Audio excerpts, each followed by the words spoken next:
Welcome to Chapter 2. Chapter 2 is called Culture. Now, this chapter is actually the favorite chapter of a lot of students. They remember this chapter. It has a lot of memorable pictures and memorable definitions. And let's break down the concept of culture. You know, the word is used in everyday life and people use it all the time, but I don't think they know the true breakdown and the meaning of the word culture. So let's break it down. So, what is culture? What is the definition of culture?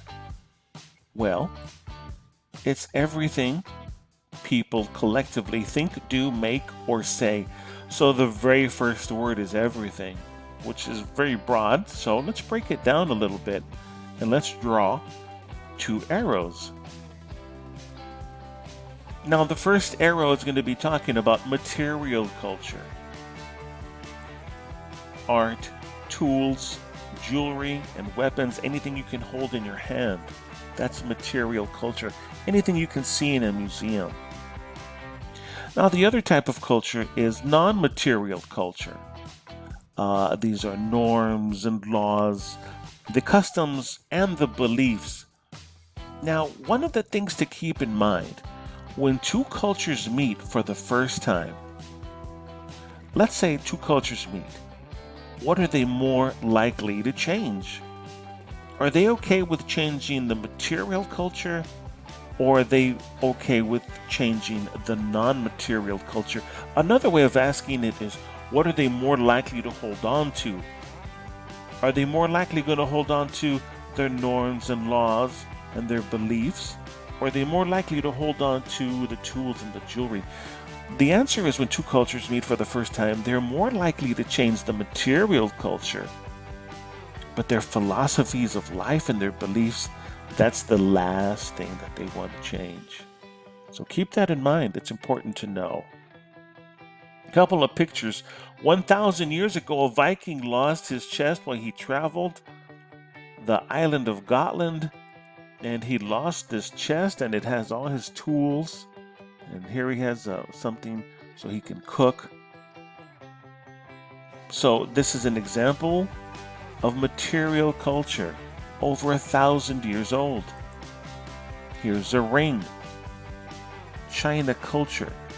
And this is a ring that a merchant would wear, and as he's making a sales transaction, he can count the abacus and figure out how much is owed. Here's a weapon. I'll give you a clue where it's from.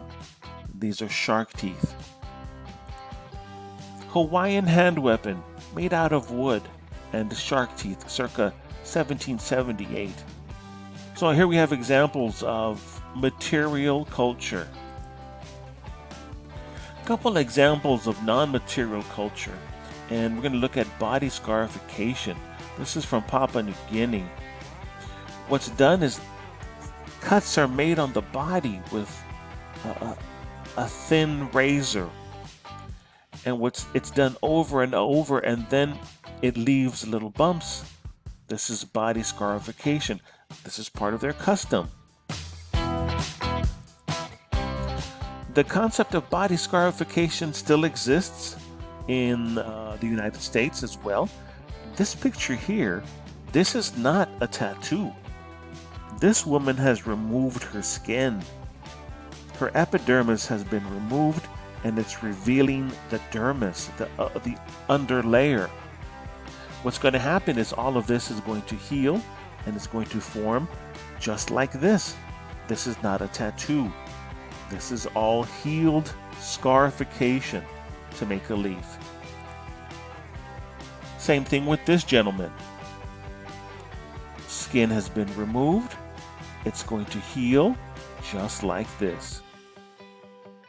One last image to show you how body modification is happening in the United States. This woman, she changed her ear. And another example of body modification. These are all examples of non-material culture, beliefs.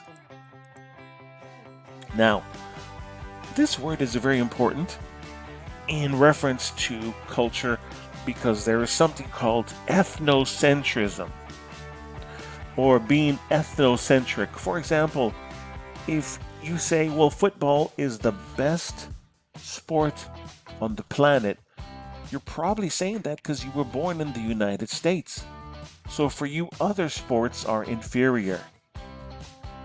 So if you're saying football is the best, you're saying that because you're being ethnocentric and you're viewing things from a very specific point of view. Here's a food. It's called the barbacoa. Now, if you're born and raised in South Texas, barbacoa is very common, served in tacos.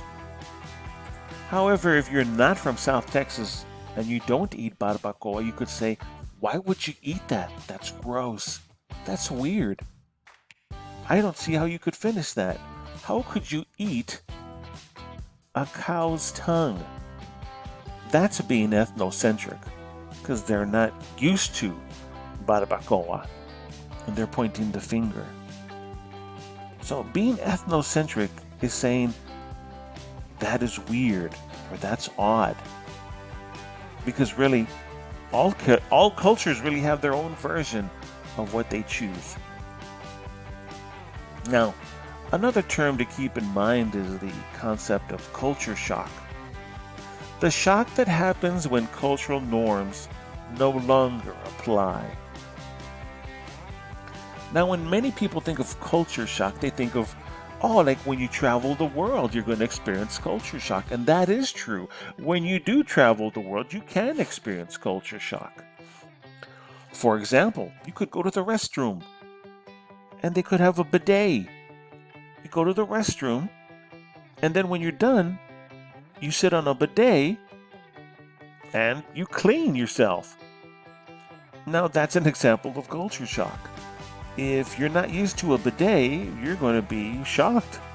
It's popular in Italy, Spain, Turkey, Japan, and some Arab countries. They use bidets. Now there's actually another type of toilet.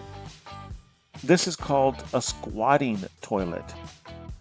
And this is simply where you squat down and you go to the restroom on this type of toilet.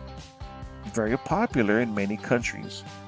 And again, if you are not used to it, you could experience culture shock. Now, of course, many people, when we're talking about culture shock, think of very extreme things just like this. But you can experience culture shock just visiting your neighbor or spending the night at your cousin's house. Let's say there are two next door neighbors and they're both the same race and the same religion. They live on the same street and they have the same social economic status. They make the same amount of money. But one person can go spend the night at another person's house and experience culture shock. Let's say at one home, all they eat is home cooked. And then at the other home, all they eat is fast food. When one person goes to another house, they could experience culture shock. They're not used to the fast food. They're used to home cooking.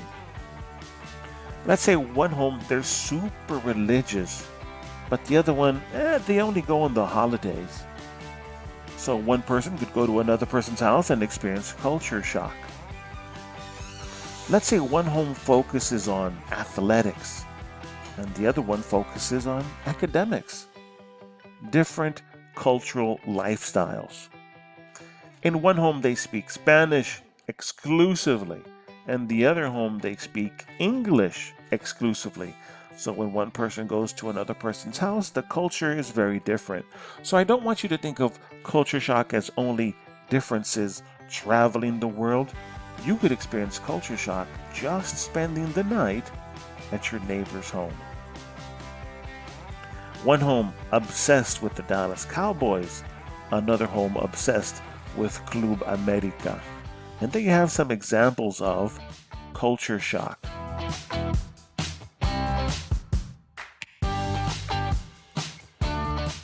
Now let's talk about cultural relativism. It's not judging another culture as better or worse to one's own life. Now this is having an open mind. This is the opposite of being ethnocentric. Now, it's easy to say, oh, well, sir, I have an open mind.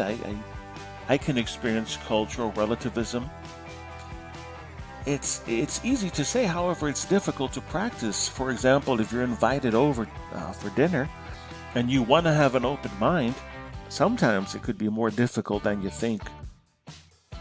For example, you go over to someone's house and they say, well, I hope you're ready for dinner. Today we're having guinea pig. In Peru, it's very common to have guinea pig. Do you have an open mind to try it? Some people would say yes, others would say no. Now, let's take a look at another example of cultural relativism. Many cultures have crickets or insects as meals. Would you be willing to try? Could you have an open mind for brains? It is a snack in Cambodia of chimpanzees. Finally, in the Philippines, there is a meal and it's called balut. What is balut? It is simple. It is the embryo of a duck that is hard-boiled, and it's a very common meal. Now, once again, it's very easy to say, oh, I have an open mind. I'm willing to try new things. However, in practice, it's actually very difficult to practice.